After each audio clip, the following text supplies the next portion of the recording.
And it's good news with Dick Baumbach. I'm Jeff Heiser here with another week of good news from Mr. Baumbach. What do you have for us today there, Mr. Baumbach? Well, we've got some good news stories because that's what we need. And, you know, it's just great that every week we're able to do this and let the world know that there are good news things happening around the world. There really are. You have four amazing stories, and let's jump right into the first one. It's about a new drug that inspires hope for Alzheimer's cure. And I really want to know this because my grandmother passed away because of complications from Alzheimer's, and I'm always very, very curious about what's going on in that area. Well, and it's interesting you say that, Jeff, because my dad passed away from Alzheimer's. And so when I saw this story, it was like, wow. It's a new drug that they're testing, and I'm going to have a tough time pronouncing it, but if it's aducanumab, it's in the early stages of development. But so far in their study, they have found that the amyloid plaques that are a part of that Alzheimer's thing are stopped and are cleared up.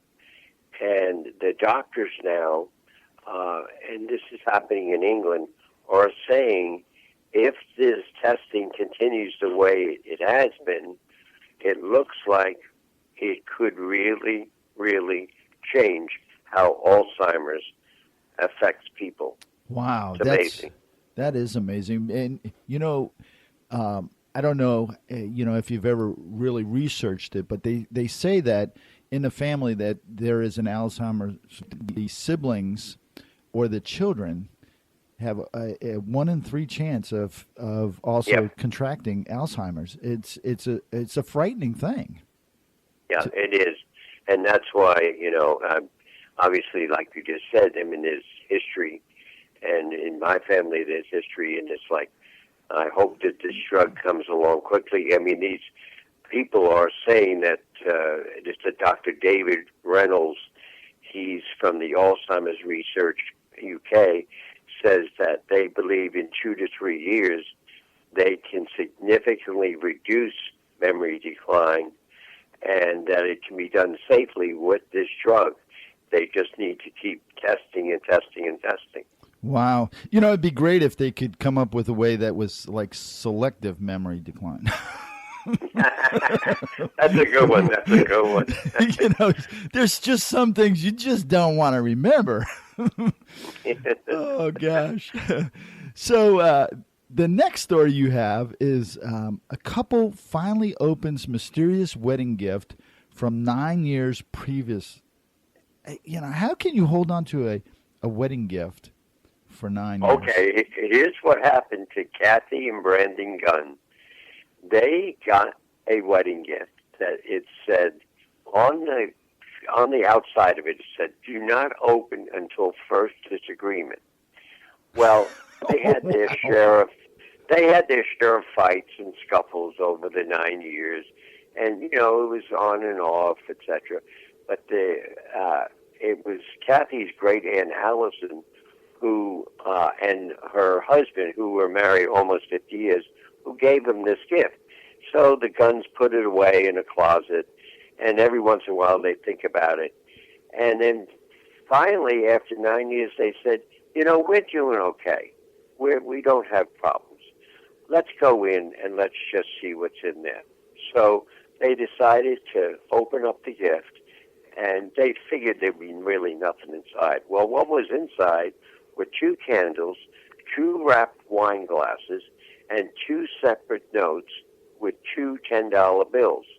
One of the notes told Kathy to go pick up some pizza, and the other was a message to Brandon telling him to go get flowers and a bottle of wine.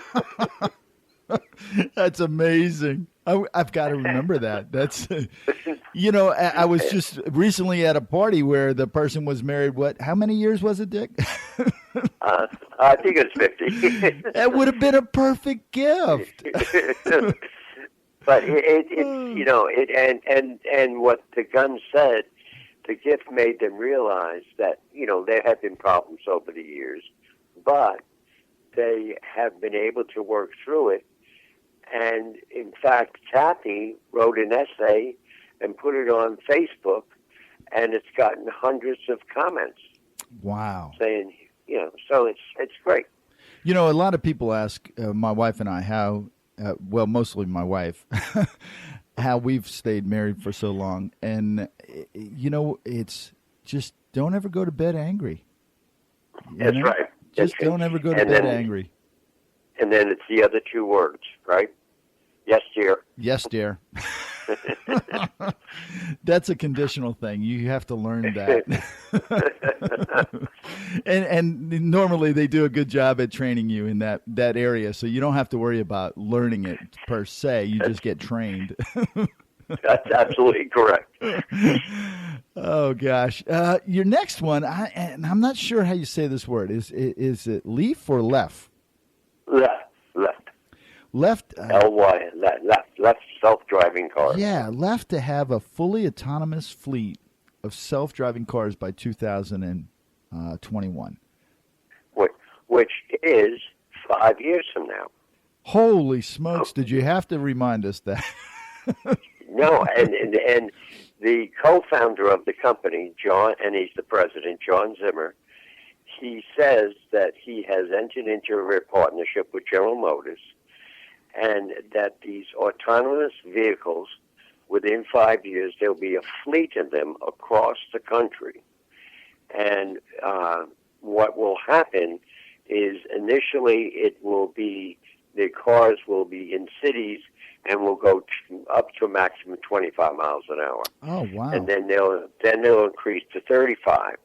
But he says that millennials are itching to get rid of the ball and chain of car ownership, and they want to have these autonomous cars so that they can, whenever they need transportation, they can just get in it, make it happen, go where they need to go, and they won't need to own anything, and it'll take them there safely without any problem.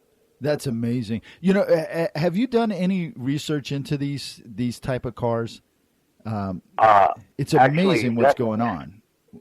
Well, I have tried it by taking my hands off the wheel, and then the lovely wife has said, "Don't you dare."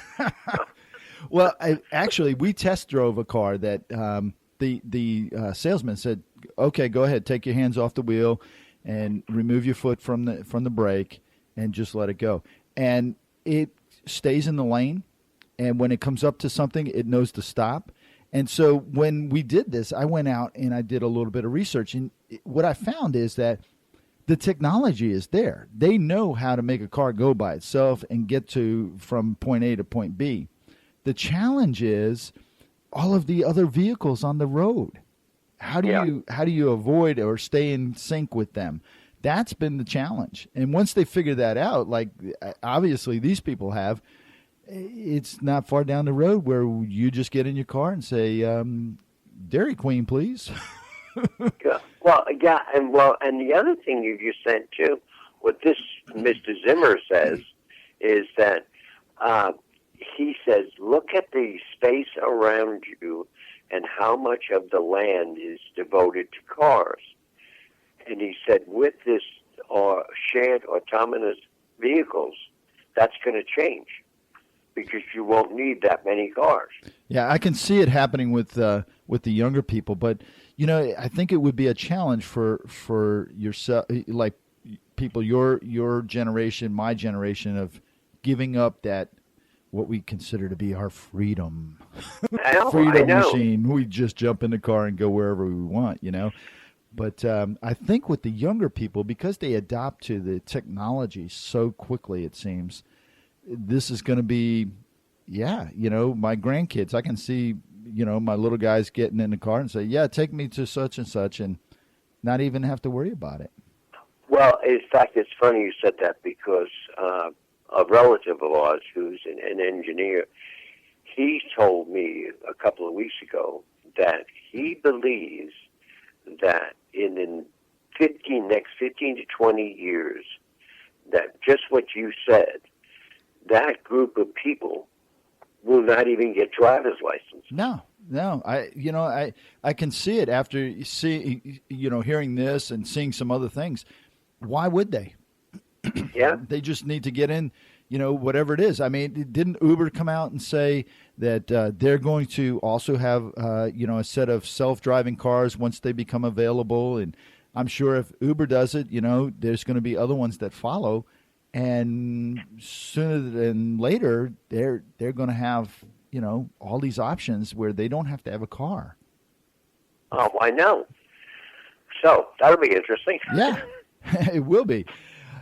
Your next story is a good one. It's about a police officer to adopt a kitten that he rescued using partially eaten burrito. I don't know if I would give my burrito up. Well, this is two officers. The last names are Jimenez and Corona, and they were at the Parlier County Police Department in Parlier, California. And they found a kitten in a drainage pipe. And they were trying to figure out how to get it out. And they managed to coax out the cat by literally trying to get him to eat a partially eaten burrito. and now Corona is really planning on adopting the kitten, and he has identified a name. Can you guess what name it will be? Corona. Nope. Burrito. Burrito. Do they also have a Chihuahua? And a Starbucks. Yeah. Oh, man. That's a good story. That's a really good story. What do you have for us next week?